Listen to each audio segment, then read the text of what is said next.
Why was Halo Infinite so bad? The game launched in November of 2021 as a live service free-to-play open beta. While the game seemed like it was going to be a more traditional style of Halo game, it basically flopped like LeBron James wanting a penalty call. And that's because of one big thing. Content. Halo Infinite, when it came out, had a major content problem. It released with few earnable customizations, fewer weapons than we're used to, a laughable amount of maps, no forge, no split screen, but was heavily microtransactioned. And this was supposed to be a live service game. Live service is a term when a game is supposed to see constant updates or changes throughout its lifespan so players don't lose interest.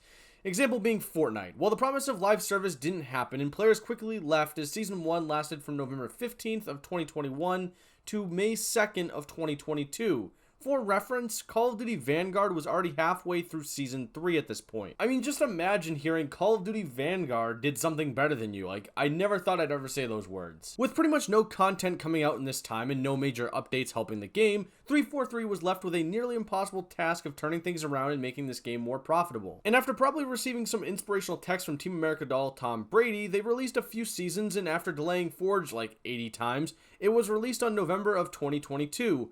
With this, it seems as though Halo Infinite has seen a new spark of life, as the player base and the player count seems to be going up by the day, with the player count basically showing it's had its best month on Steam in a long time. But why? Apparently Season 4 just slaps, which saw the addition of tons of content to the game to keep players hooked. The season contained 4 new maps, being Scar, Forest, Solitude, and Dredge, with Solitude and Dredge being reimagined maps within the game's Forge mode. It also saw various armor cores, weapon models, and a new progression system among other key additions to add a bit of spice to the game. But I think Halo's biggest pro is its Forge mode. Look, I've never been a fan of 343's take on the Forge mode because I find the controls to be less new player friendly, and personally find them to just have some sort of weird learning curve. But when you get maps like this, I kinda don't care. Just because I'm not good at something doesn't mean I want or need to have a complete and total overhaul of something, especially when it affects a product, again, like these masterpieces that are coming out. I mean, people have been doing some really amazing things with Forge recently, being able to recreate maps like Nuketown or Shipment,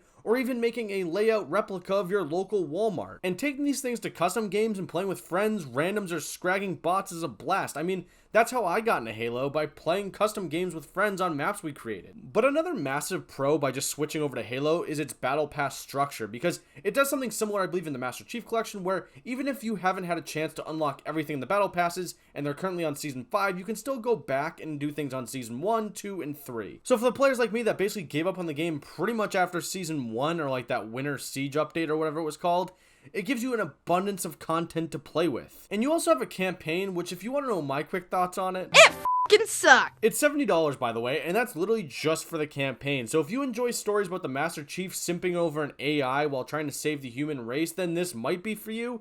It has some open world elements, though this open world, while beautiful, is pretty void of anything but like securing bases, defeating bosses, and experiencing weird events or teabagging Carl the Marine. What the hell are you doing? We killed him, Dad. He's my property now. I'm laying claim to him. Master Chief and Atriox, the villain from Halo Wars 2, nice pivot losers, seem to be set up to square off at some point during the game, but you know, they don't really meet each other again at all, and you just seem to be forced to face as lieutenants. And it felt like the game got kind of boring, at least midway through, because it made you try to care about people that you really don't care about. And by the end of the game, I just pretty much gave up and just started running through hordes of enemies, just so I can get to the final cutscene, which was basically a glorified cliffhanger.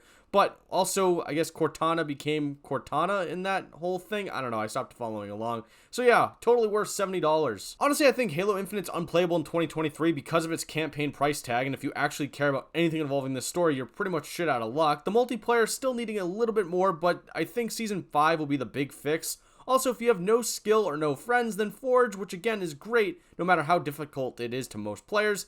I really don't recommend any of this, but the multiplayer is also free, so like, you're not really losing anything in this. And just beating a dead horse here, the campaign being $70 is extremely unjustifiable, unless they start releasing some sort of DLC for free post-launch, though reports indicate that no story DLC is coming, so just get Game Pass if you really want to play this, which gives you a ton of different games for free, not to mention Starfield, which releases in like a week. With that being said, I want to take a second and commend the developers over at 343 for sticking with this game when everyone, including myself, referred to this as a dead game, because through all the issues that 343 has experienced over the last few years, it seems like they're finally starting to figure this whole Halo thing out, and I can't wait for their next Halo game at some point down the road, because I would imagine they're going to make one past Halo Infinite. And I know that's going to be an absolute banger.